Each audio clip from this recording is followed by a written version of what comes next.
There has never been a baseball team like the 1969 Miracle Mets. It's been 50 years since they won that World Series. Art Shamsky was on the team. He and Erik Sherman have written a book after the miracle, The Lasting Brotherhood of the 69 Mets. Gentlemen, thanks for coming in. Our pleasure. Thanks so much for having us. Art, tell us about why you wanted to do this book. Well, I wanted to do a book on the 50th anniversary. It seemed like a natural thing to do. And when I met Erik, we talked about this, and the things we both agreed upon was we didn't want to do another book about the game day-to-day victories or losses, and which has been written about so many times. And the New York Mets and that particular team had so many books written about them, and so we wanted to do something different. And I think we basically just wanted to make it a nostalgia kind of thing, talk about friendship and camaraderie, aging, the whole process. And when we decided to do it that way, we realized that we had lost 10 guys on that team, and there was a couple guys who weren't well at the time, and we decided to initially make a trip out to California to see Tom Seaver, who at that point had basically, we were aware that he wasn't going to be traveling anymore, and we wanted to go out there, and even though this was the 50th anniversary, we were going to take, so to speak, take the celebration to him. And that's how it all came about. We sat around and talked about it, and the logistics of it were not easy. We had to pick some other guys to go with us. We wanted to take some of my teammates, and just putting that together, and then going out to California and not knowing if Tom was going to feel really good that day to be able to sit down with us. So everything kind of fell into place, and that's really why and how the book came to be. There's a certain timeliness now that we've learned that Tom is not traveling. His family put out a statement he's not doing as well as he was. And one of the things about this trip, so the book starts and ends with this trip. Ron Swoboda, Jerry Koosman, Bud Harrelson, and the two of you, correct? Correct. And one of the things that was striking, we'll talk more about the team as we go through, but there was a poignancy and almost a wistfulness. You get the guys back together again, you look back and you say, you know, how much more of our future is there? How many times will we be together? What was that like? Well, that was really the basis for doing it. And it turned out right before we went out there, Bud Harrelson had made people aware that he was in the early stages of Alzheimer's. So we really wanted him to go, and putting that together was a little difficult to make sure that he was okay, his family was okay with him going. And then we wanted, just because they were available and also because there was personalities that we liked, Koosman and Swoboda, who were characters in their own right, and we wanted them to go out. So that was really about putting it together and trying to get the right guys, and we had to make sure that they were okay with going out there because they had commitments and some health issues too. So the beauty of it is that well, it was a lot of hard work to put it together, and when we got out there, still not knowing if Tom was going to be well enough for us to sit down with him and reminisce with him, and then having that worked out, it was bittersweet, but a remarkable day for all of us because we got a chance to sit down and reminisce and tell some lies that we always kind of do, and talk about things that were so important to us and are still important to us. And really, like I said, the book is about just this camaraderie we all had for each other, and just getting out to see Tom and having him reminisce with the guys was really very, very special. This was May 2017. You were a part of this. What were your impressions watching these guys together? That they were forever young. You know, here they were all in their 70s, and Tom was having a very good day. We were very lucky, and Art alluded to it. Right up until the moment we were driving up that hill to Tom Seaver's house and his vineyard, which was behind it, we really weren't positive if he was going to be up to seeing us, if he was going to have the energy to do it. Well, not only did he have the energy, but he took us out on his vineyard for a couple of hours, and we had lunch after that, and it was just an absolutely perfect day. Now, personally, as someone that's followed the Mets since 1972, my first game was when Seaver almost pitched a no-hitter on the 4th of July in '72. That's what you say. That's what everybody says. I was at that game. Well, imagine someone like, now I've written 5 other books on baseball, a few with the Mets, but I've got Jerry Koosman riding shotgun. I've got Art, Swoboda, and Harrelson in the back seat in a van. We rented at the airport, and we're driving to Tom Seaver's house. Doesn't get any better than that. So let's talk about the '69 team. And Seaver's the guys everybody talks about. I don't want to ask you about him first. What was it about him, and what did he bring to the team? Oh, he was just a great, great pitcher. I mean, he not only did he have great stuff, and when I stuff, I mean baseball acumen. He was as good a competitor as I played with and against. I got the best of both worlds against Tom. I played against him in my early years when I was with the Cincinnati Reds, and then we were teammates, and I played behind him. But Tom could beat you with his glove and his bat, and he was as good a competitor as I'd ever seen. There's a stat that I saw recently where he, in all the games he started, and was a lot of games, 208 games that he started, he gave up 1 run or less in 7 innings. That's almost unheard of. I mean, 1 run in 7 innings, or 1 run or less in 7 innings. But he was one of the most complete pitchers I ever saw in an era that had great pitchers. I mean, in the mid-'60s, you had Koufax and Drysdale and Don Sutton and Gaylord Perry and Juan Marichal and Gibson and Carlton and Jim Bunning and Fergie Jenkins and a lot of great pitchers in the National League. And Tom was as good as anybody. And you know, the game he almost pitched a perfect game has become folklore now. It's taken on a life of his own. I really believe if he would have pitched a perfect game, it wouldn't have as much publicity as the game that he pitched when he gave up 1 hit with 2 outs in the 9th inning. But that was a year of things happening for us that all in a positive way. And just to finish off about Tom Seaver, I really believe that history will show he's one of the greatest pitchers ever to pitch in the big leagues. Let's take a step back. The Miracle Mets, they won 100 games in 1969. An expansion team in '62, they won 40 games. In '68, they won 73 games. And if I'm not mistaken, the year before, they won 61. How did this team make such huge strides? No free agency. You don't go out and sign Willie Mays and Juan Marichal and Hank Aaron. You build. And you had guys from the outside.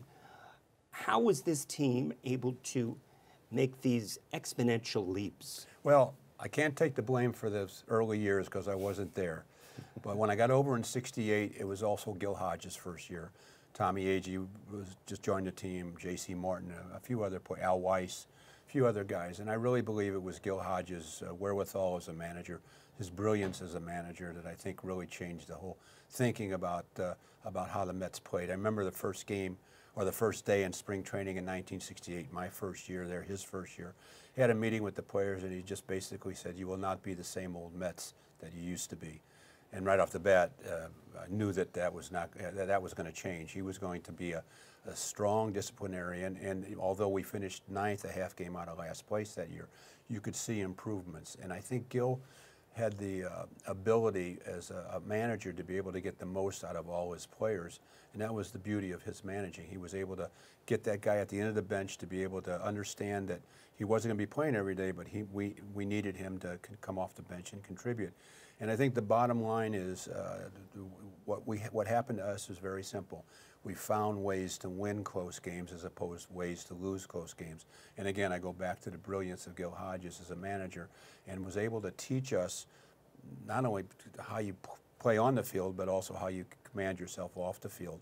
And again, I give him credit for being the catalyst in that whole thing. And then even if you look back in 1969 all the way to middle of August, we were not a terrific team. It was really after that second or third week in August where we still started to play really great baseball, and we were unbeatable after that. But you could see the beginnings of it in '68, and really in '69, I think the attitude was much better. And of course, I think Gil really was the person that really changed everything. You talk a lot about the baseball, which is hugely significant, but one of the things you write about in the book is chemistry. What was the chemistry like on that team? How was it different than other teams you played on? And how did Hodges contribute to that? Well, he platooned in 4 positions and sometimes 5. Platooned at first base, second base, third base, right field with myself and Ron Swoboda, and sometimes behind the plate with Jerry Grody and J.C. Martin and Duffy Dyer. And Gil was able to get us to accept that. Nobody liked it. It was not a situation where it was conducive to your long-term career. But Gil was honest, looked you right in the eye and talked to you about certain things. And he explained to us that this is the best chance we have to win. And we all accepted it. We all pulled for each other. And I think he was able to get everybody on that team on the same page. It's not easy to do as a manager. You know, you've got 25 personalities and you really have to deal with certain things. But Gil was a very strong disciplinarian. And when he talked, we listened. And there's no doubt we had luck that year. Things happened that you can look back on and say, wow, how did that happen? But the reality of it is we were as good as any team in baseball towards the end of that season. And I think the credit really has to go to Gil Hodges and everybody on that team accepting what he wanted you to do. And I think that really is a true legacy of the team that's been passed on from generation to generation. Erik, from what you've seen and what you've written about, what is the significance of chemistry as opposed to we've got the best team? Well, I've written books with and about the '86 Mets, and that was a very, very different team. The first day of spring training, Davey Johnson got up in front of the team, and he said, "We're not just going to win; we're going to dominate." As opposed to the '69 Mets, it was a very different feeling in spring training. You know, there was talk that maybe this team could be 500. So very, very different goals, and then very different managers. Art was just alluding to how Gil managed the team not just on the field, but also off. Davey, you know, you're grown men. You know, you come home when you want, you do what you want, but when it's game time, you have to be there. Look now, out what New York condition City, the they Mets were in are out. when they came to the park was something else. But they did win, and they did dominate, whereas that '69 Mets team, it was miraculous. You know, the Mets, you kind of got the sense in '86 that they were on an upward trend from '84 to '85, and they were a 90-win team, and then they blew it out. So those were the two biggest differences between those two teams. I want to ask you about one of the stories that you write about, which is it's almost a urban legend. Or so it turns out to be. Cleon Jones is playing left field. Gil Hodges walks out there, pulls him out of the game. And so I guess common wisdom is Hodges didn't like the way that Cleon had run after a fly ball, but there's more to it. Well, you have to set it up. We were getting beat really bad at a doubleheader against Houston, and before that, we had started to play pretty good baseball, but this particular day, we were getting our rear ends kicked in both games of a doubleheader. And I'll never forget this. I was at right field, and Johnny Edwards, who was my teammate with the Reds at one time, and he's at Houston now, hit a little flare down the left field line that went into the corner, and Cleon kind of loafed after it. Now remember this, he had a bad leg and hurt himself up in Montreal before we came home. And it was a really kind of a damp day that the field had a lot of water on the field. So Cleon kind of loafed after it, and Johnny Edwards ended up with a double at second base. But again, picture the game is almost out of hand at this point. We're getting beat really bad. So Gil walked out to the mound, and which I thought was going to the mound.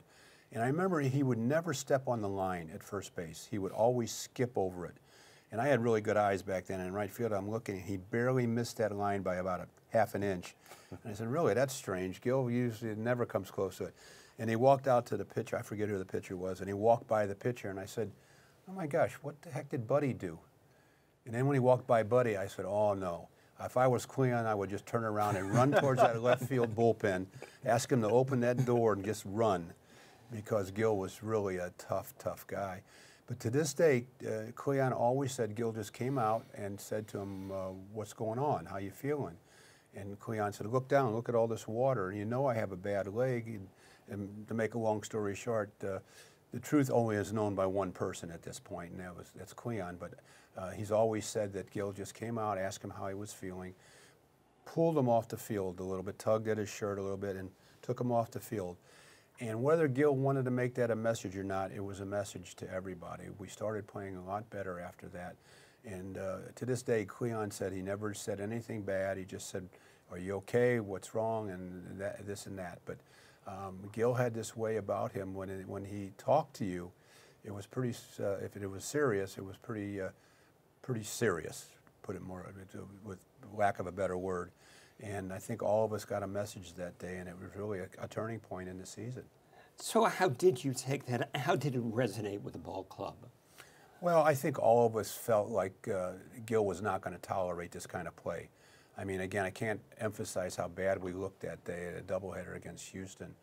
And you know, when they were walking off the field, I said, I just can't imagine what the clubhouse is going to be in after the game. And I don't remember Gil ever saying anything to us after the game, but we all knew Gil by some of the subtle things that he would do and say.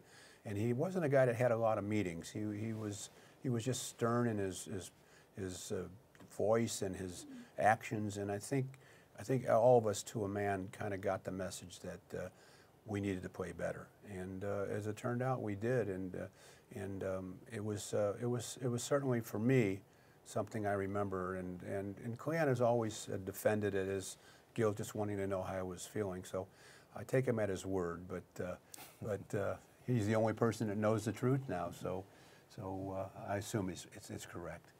So if I'm not mistaken, Cleon Jones hit .340 that year. Was it relevant that Hodges was picking on maybe the best hitter on the team? You know, that's an interesting point. I think Cleon was a star hitter on that team.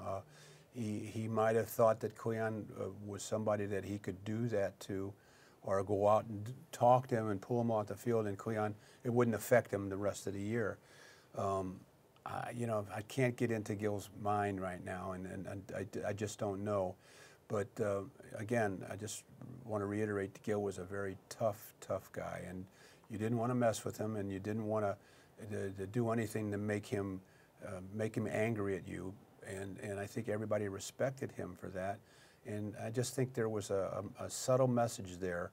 But you know, the thing about it is, it was a bang play. Who knows if Gil sat there for a second and said, you know, I think I'm going to walk out to the left field. I'm going to bring Cleon in, and guys better get a message from that. I think it was an instinct that Gil had. He didn't like what he saw, and he got an explanation from Cleon that I guess he accepted. And he didn't want Cleon to get hurt anymore, and he brought him in, and he put somebody else out there. So I'm assuming that's what happened. This is a team that Hodges felt could do better than it had, but it was a team that had never come close to 500 before. At what point in the season did you think to yourself, wait a second, we might have something here? Well, you know, again, we're middle of August, we're still 9 games behind the Cubs, who had a terrific team. That's the National League East. That was the first year of division play. And so I don't think anybody in the middle of August thought that we were now going to overrun the Cubs. I think we were playing better baseball. And I think I think most of us thought we were competitive. Listen, we went out there most of the time with a top pitcher in baseball pitching for us, and we had a terrific defense, from Jerry Grody behind the plate to Harrelson, Boswell, Weiss, and Tommy Agee in center field. You win with pitching and defense and timely hitting. And so I think we all felt we were competitive, but still 9 games behind the Cubs. And I think once we started to win some of these close games, and every series at that point seemed like there was drama. Packed houses at Shea, even on the road.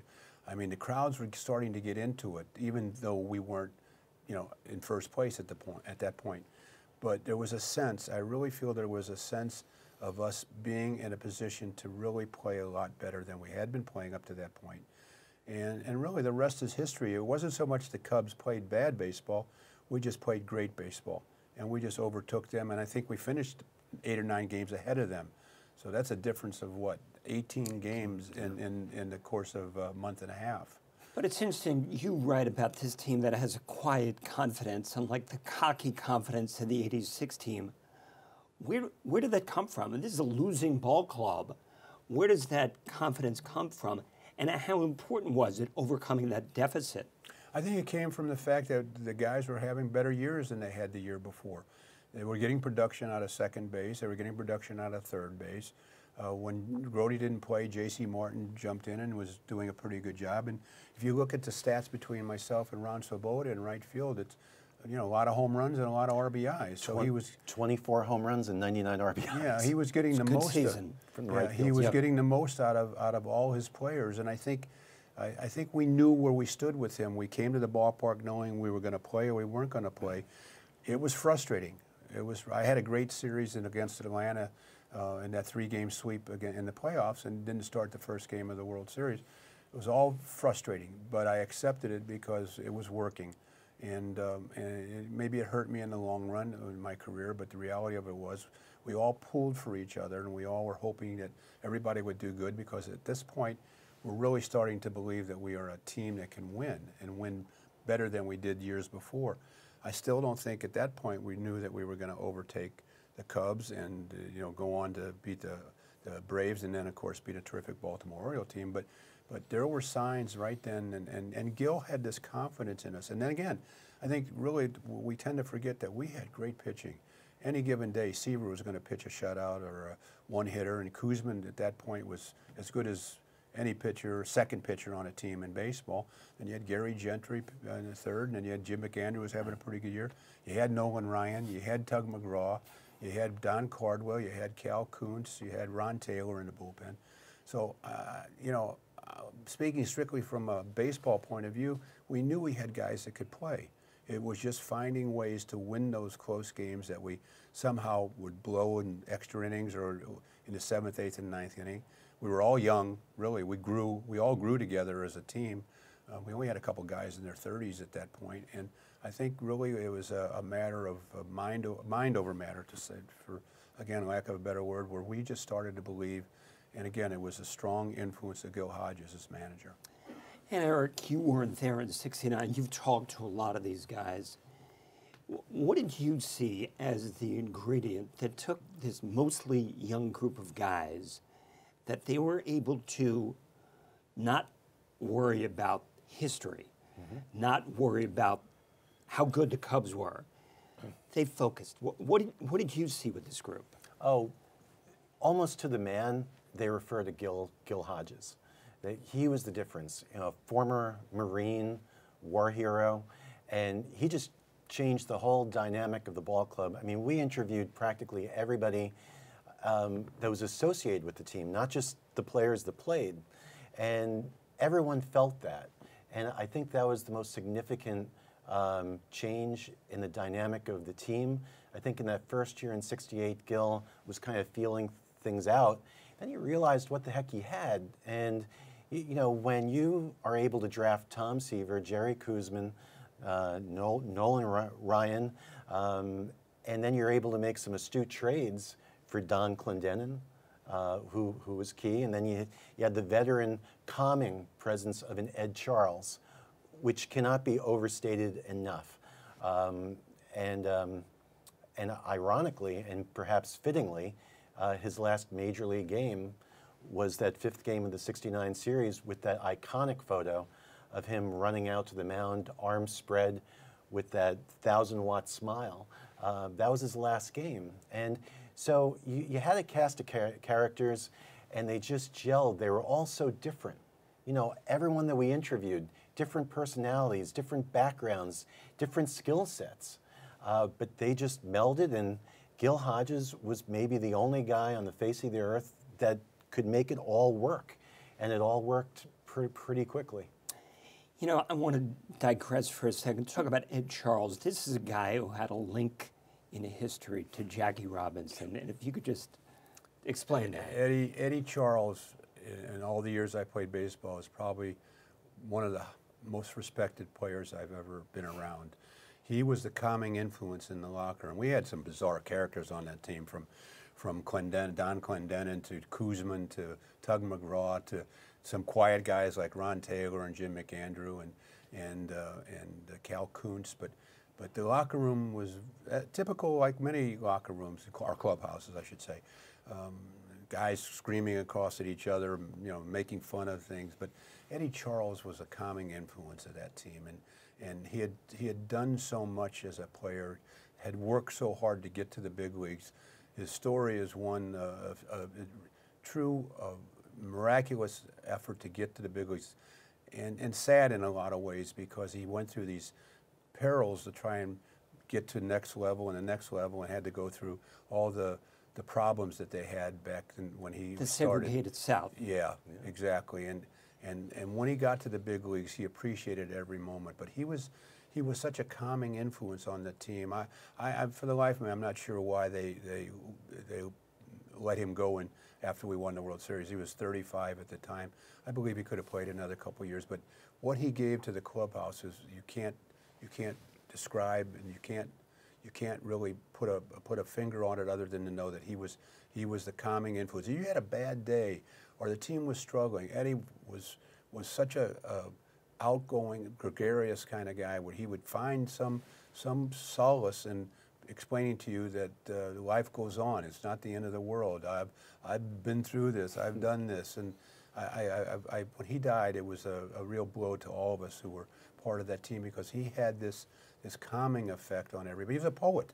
He wrote a lot of poetry, and he used to dress right next to Don Clendenin, who was just the opposite. Clendenin would tell you how ugly you looked in your uniform and scream at you across the room. And Eddie would say, don't listen to him. Calm down. Go out, swing the bat. You know. But Eddie was a guy who, as a kid, was inspired by seeing Jackie Robinson and saw what the future could hold for him. Well, exactly, and I'll let Erik tell the story about, there's that photo that we see of him kind of jumping up and smiling when we won the World Series, and there's a story behind it, and I'll let Erik tell this story. Yeah, our first interview for this book was with Ed Charles at his apartment, and he was dying. I mean, he was not doing well, but he gave us an afternoon neither one of us will ever forget. And Art has stayed in touch with him over the years.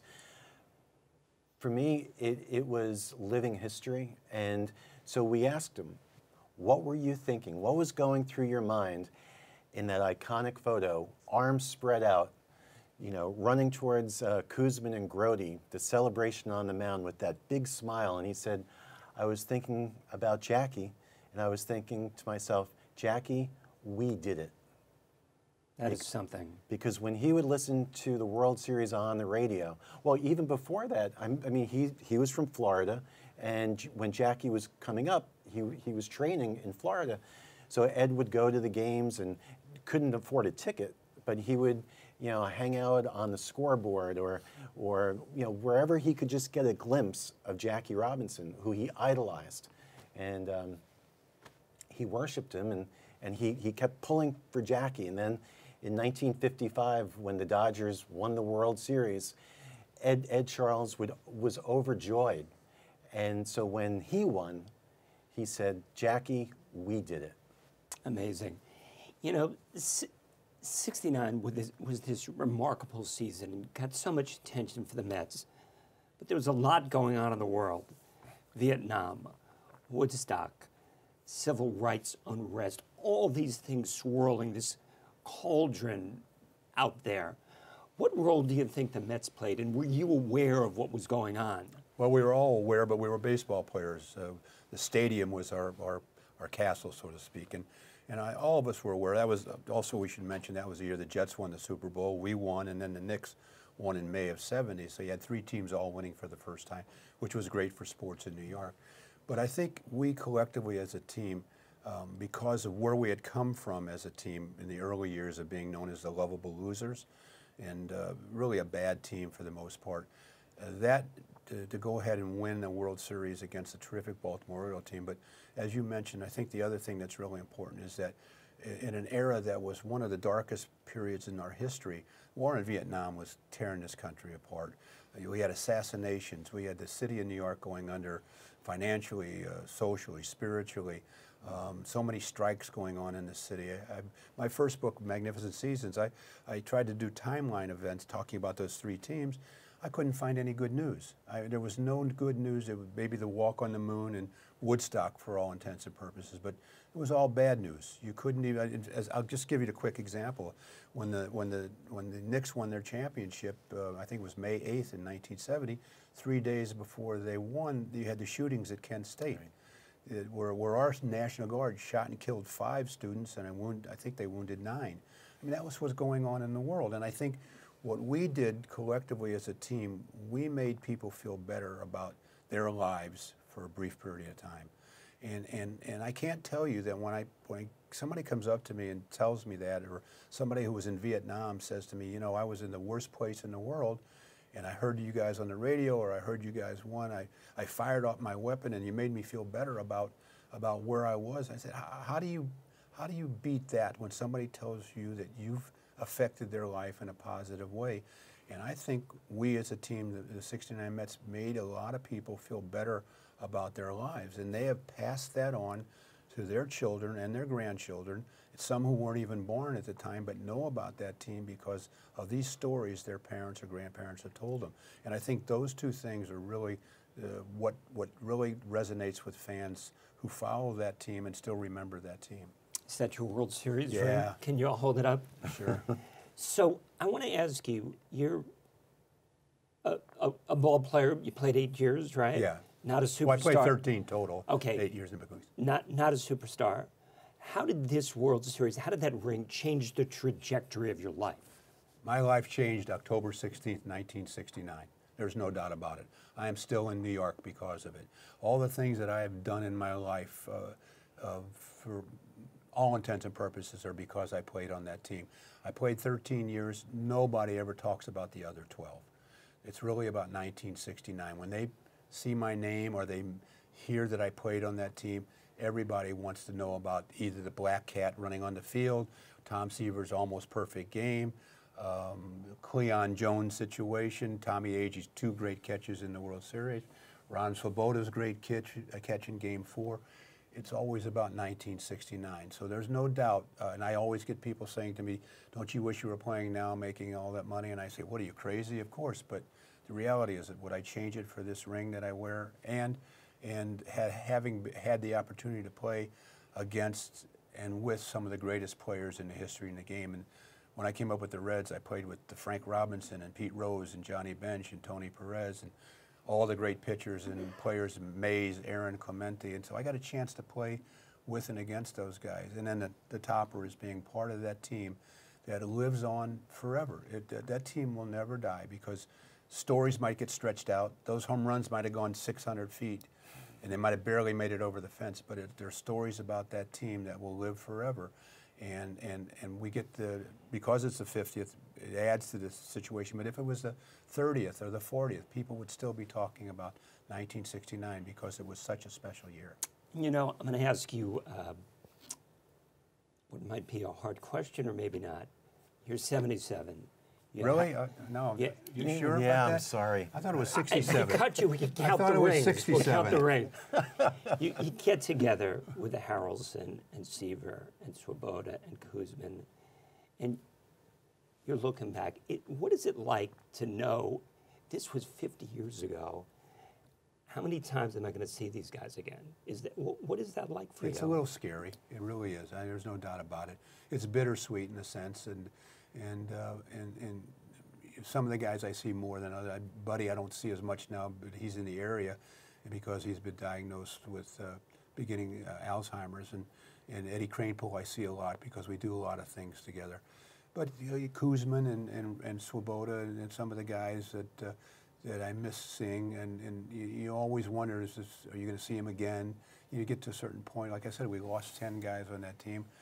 I think generally speaking, everybody seems to be okay. I know Gary Gentry has had some problems, and I think most of the guys have had some problems. But you get to a point in your life where you have these memories. You have this phenomenal time in your life that you don't want to end. And I'm lucky because I'm here in New York, and a lot of people talk to me about it. The guys who live outside of this area probably don't get it as much because you know, they just don't have that fan base coming up to them. But I really must tell you, it's bittersweet in a sense because as you read the last couple chapters in the book, the book is a lot about aging, and it's a lot about seeing friends and maybe not seeing them again, and seeing guys that you lost with and you won with, and so to answer your question, it's bittersweet, but those moments are precious that you get a chance to talk about.